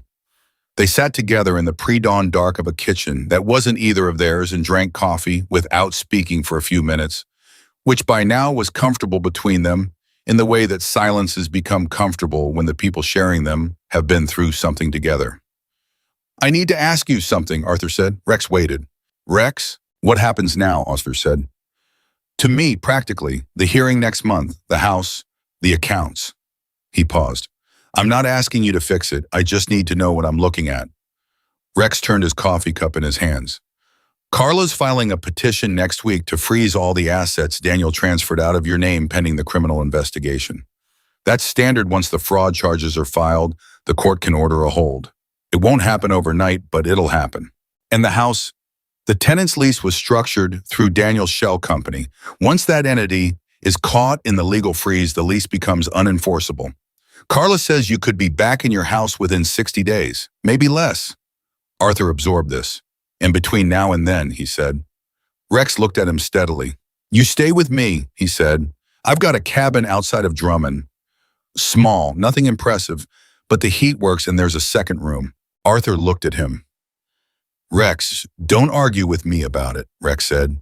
"It's not charity. I've got a truck that makes a noise I can't find and about 40 years of accumulated junk in a garage that needs someone with patience to sort through it, and I'm genuinely terrible at cooking anything that isn't eggs or chili."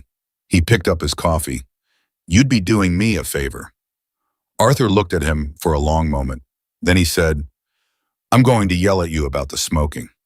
"I know," Rex said. "Oh, it's every day." "I figured," Rex said. Arthur looked down at his coffee cup. Something moved across his face. Not grief this time, not the careful, controlled fear of a man managing an unbearable situation.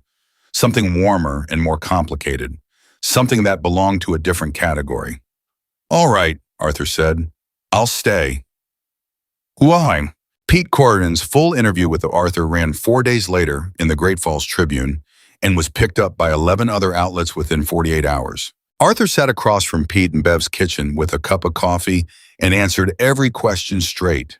He didn't soften anything. He didn't protect Daniel, not because the love was gone, but because he had arrived slowly and painfully at the understanding that protecting a person who has done serious harm to other people is not love. It is a different thing entirely, and it costs the wrong people. He talked about the bridge. He talked about what had been put in the supplements and what it had done to his mind. He talked about signing papers he couldn't fully read. He talked about standing on the sidewalk outside his own house watching a stranger's car in his driveway.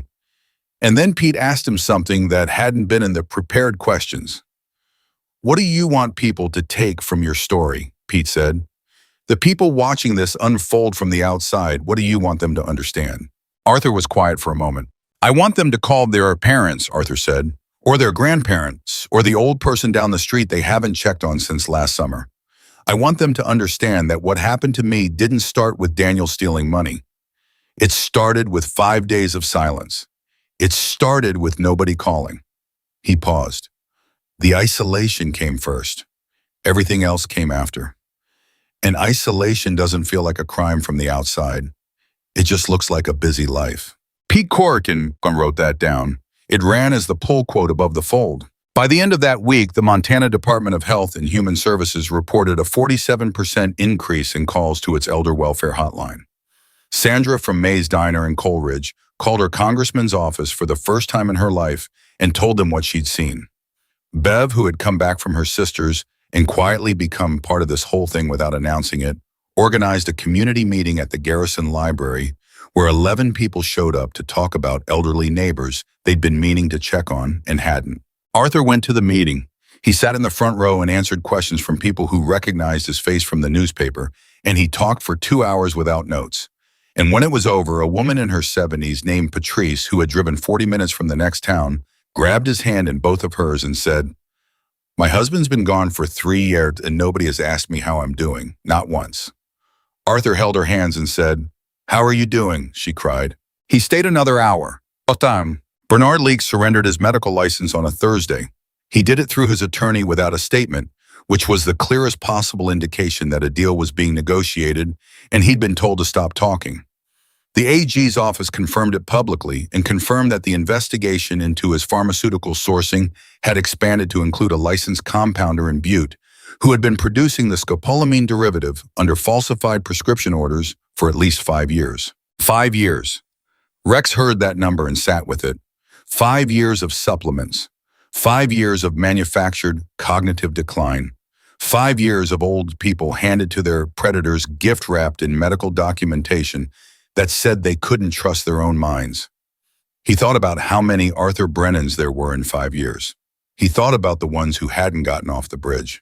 Dutch called that afternoon with a number from the AG's investigators, 9 confirmed additional victims across 4 counties, 6 living, 3 deceased estates liquidated. Rex told Arthur that evening. Arthur was quiet for a long time. Then he said, "Are they getting help, the ones who are still alive?" "Carla's team is reaching all 6, Rex said. "Some of them are further along than you were. Some of them had the same supplements for longer." Arthur nodded slowly. "I want to talk to them," he said. "If they want that. I want them to know," he stopped finding the words. "I want them to know they're not crazy, that what they experienced was real, that the confusion wasn't them failing." He looked at Rex. "Nobody told me that until you did, and I can't tell you what it meant to hear it." Rex called Carla the next morning. 2 days later, Arthur was on the phone with a woman named Dorothea, 78, from a town called White Sulphur Springs, who had been living with her daughter's family for 3 months after her own son had tried the same architecture. Slightly different details, same blueprint, and had gotten slightly further along the process before a neighbor had noticed something wrong and called Adult Protective Services. Dorothea had been told by her son that she was confused. She had believed him. Arthur talked to her for an hour and 20 minutes. When he got off the phone, he walked into the garage where Rex was doing something mechanical to the truck engine, and he said, "She laughed." By the end of it, she actually laughed. Rex looked up from the engine. "You know what she said?" Arthur said. "She said she'd been afraid to believe her own memory for so long that she'd almost forgotten what her own voice sounded like when she wasn't second-guessing it." He paused. An hour and 20 minutes. That's all it took to give somebody their voice back. Rex looked at him. "Arthur," he said. "I know what I'm going to do," Arthur said. "With whatever time I have left, that's worth anything. I know what I'm going to do with it." Rex didn't ask what. He already knew. The preliminary hearing on Daniel Brennan's criminal charges was held 6 weeks later. Rex was there. He sat in the public gallery with Dutch on one side and Helen Marsh on the other, and he watched Daniel Brennan walk into a courtroom in a suit that still cost more than most people's monthly income, and sit at the defendant's table with Ellison beside him and 2 other lawyers behind him. Daniel looked across the courtroom once. His eyes found Arthur. Arthur was sitting 3 rows in front of Rex, straight-backed, hands in his lap, looking directly at his son. They looked at each other for a long moment across a room full of people and the accumulated weight of everything that had happened between them and everything that had been destroyed between them, and the specific, unresolvable grief of a parent who still loves a child who chose this. Daniel looked away first. Arthur kept looking for another second, and Rex watched. His shoulders watched them stay level and square and deliberate, and then Arthur turned back to face forward. The charges read out took 11 minutes. Financial exploitation of a vulnerable adult, criminal fraud, conspiracy, unlawful administration of a controlled substance. And because the investigation had widened to include the full scope of what Leake and the compounding operation had done, 2 counts related to the deaths of victims, where the timeline of cognitive manipulation could be directly linked to conditions that accelerated their decline. Those last 2 counts landed on the room like something physical. Rex heard the sound of people in the gallery absorbing them. He heard Daniel's lawyer immediately object to the characterization. He heard the judge tell the lawyer that this was a preliminary hearing and not a platform for argument. He heard the charges stand. After the hearing outside the courthouse, Carla stood with Arthur and Helen and Rex on the steps, and she said, "It's a long road from here. Months, could be more than a year before a trial." "I know," Arthur said. "You'll need to testify." "I know that too. And Daniel's lawyers are going to spend that year building every argument they have." "Carla," Arthur said gently. She looked at him. I'm 83 years old, Arthur said. I've been patient before. Stuck. Rex's cabin outside Drummond was exactly what he'd described and nothing more. Small, functional, a stone fireplace that worked better than it looked like it should, a garage full of things accumulated over 20 years by a man who never threw anything away on the grounds that it might be useful someday and turned out to be right about 40% of the time. Arthur took the second room. He unpacked his coat, his photograph of Margaret, a box of books Dutch had retrieved from the trailer, and a portable radio he'd had since 1987 that still worked because Arthur believed in buying things that were built to last. He put the photograph of Margaret on the windowsill. He stood there looking at it for a moment. You'd have liked him, he told her. He's rough around the edges, smokes too much, doesn't talk about himself unless you corner him, but he shows up. He paused. That's the thing you always said mattered most. He shows up. He put the radio on the dresser. He went to find Rex. The first week they got the routine wrong in all the ways two people who have lived alone for a long time always get it wrong when they suddenly have to share space. Rex was up before 5. Arthur was up by 6, but needed to sit with his coffee in silence for 30 minutes before he was functional for conversation. Rex cooked eggs every single morning. Arthur made it 4 days before he quietly took over breakfast and produced something substantially better, at which point Rex conceded without argument and contributed to the morning meal by staying out of the way. Arthur found the truck noise on day 3, a loose heat shield on the exhaust manifold. He found it by lying on his back on the garage floor with a flashlight for 20 minutes while Rex stood behind him, telling him he didn't need to do that. I've been fixing things my whole life, Arthur said from under the truck. Hand me that wrench. Rex handed him the wrench. The 7/16th, Arthur said.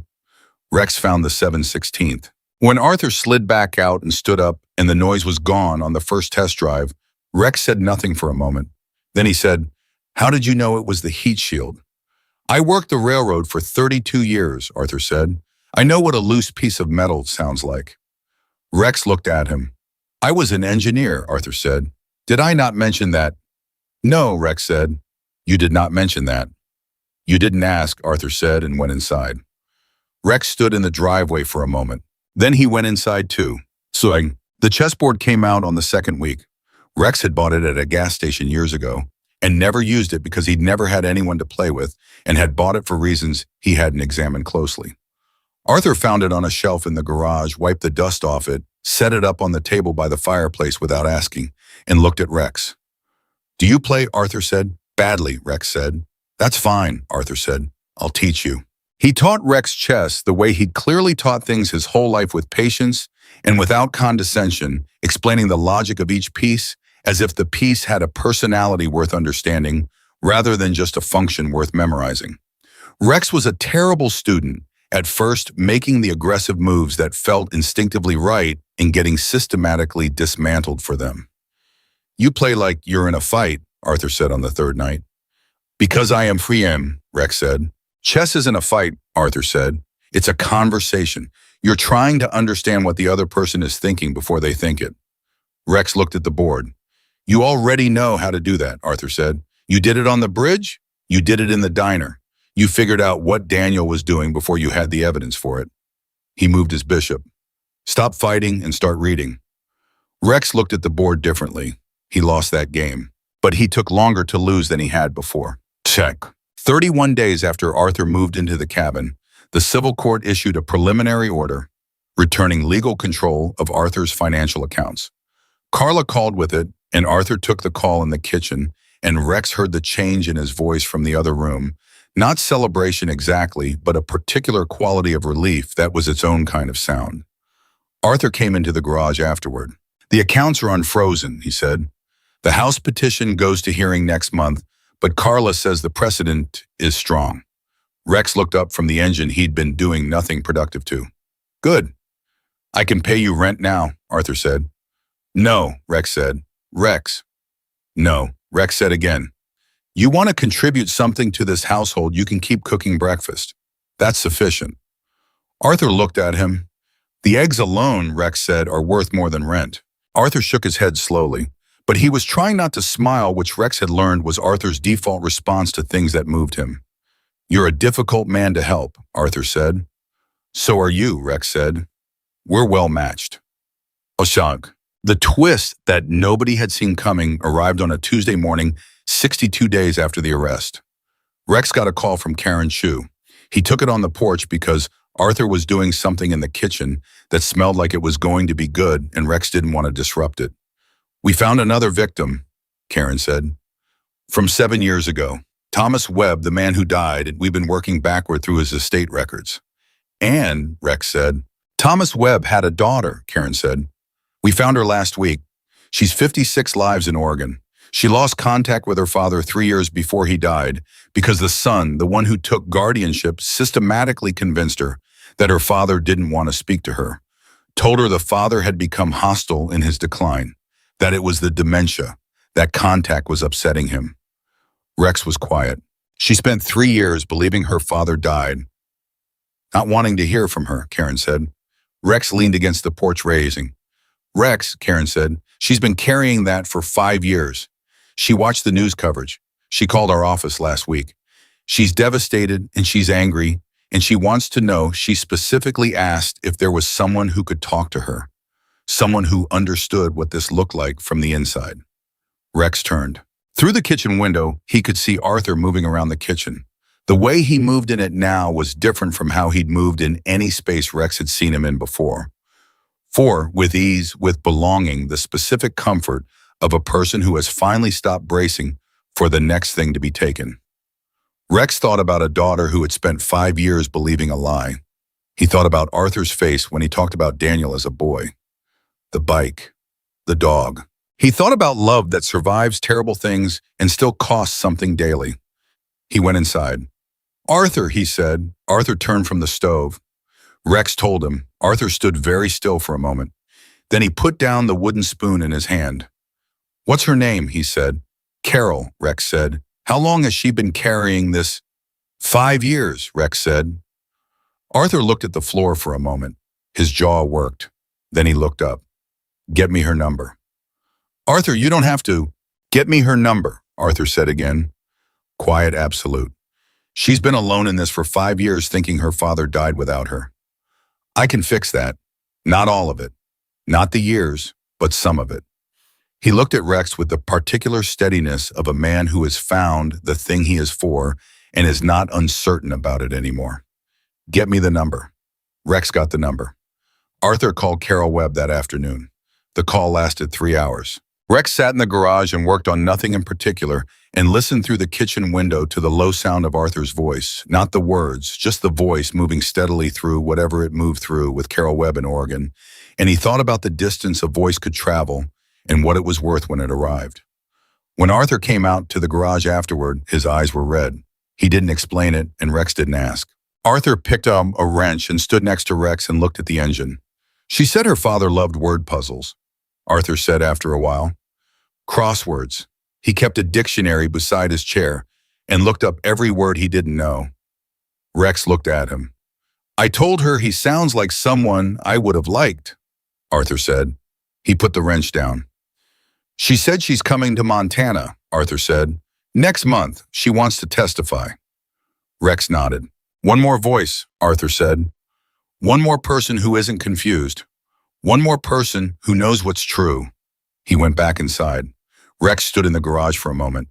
He thought about chains, not the kind people wore, the kind that connected things forward and backward through time, one action to its consequence, one voice to the next voice. It made possible one person who stopped on a bridge to everyone who heard the story of why he stopped and stopped for someone in turn. He thought about Arthur making breakfast every morning in a cabin outside Drummond and teaching Rex chess by a fireplace and yelling about the smoking every single day without fail with a consistency that Rex had stopped fighting and started finding quietly and against his own expectations, something close to comfort. He thought about a woman in Oregon named Carol who was going to come to Montana next month because an old man she didn't know had picked up a phone and told her the truth about her father. He thought about 14 hotline calls in an afternoon. He thought about Patrice, who drove 40 minutes to a library meeting and got her hand held by a man who understood what 5 days of silence felt like and cried and drove home different. He thought about the bridge. He thought about stopping. On a Wednesday evening in late winter, 6 months after the night on the bridge, Arthur fell asleep in his chair by the fireplace. Rex noticed when the chess commentary stopped. He looked up from the book he'd been pretending to read, and Arthur was out, head tilted, hands loose in his lap, breathing the slow, even breath of a man who was deeply, genuinely asleep. The fire had burned down to embers. Rex got up quietly and took the blanket from the back of the couch and laid it over him. Arthur's eyes opened halfway. "I'm awake," Arthur said in the voice of a man who was categorically not awake. "Sure you are," Rex said. Arthur's eyes closed again.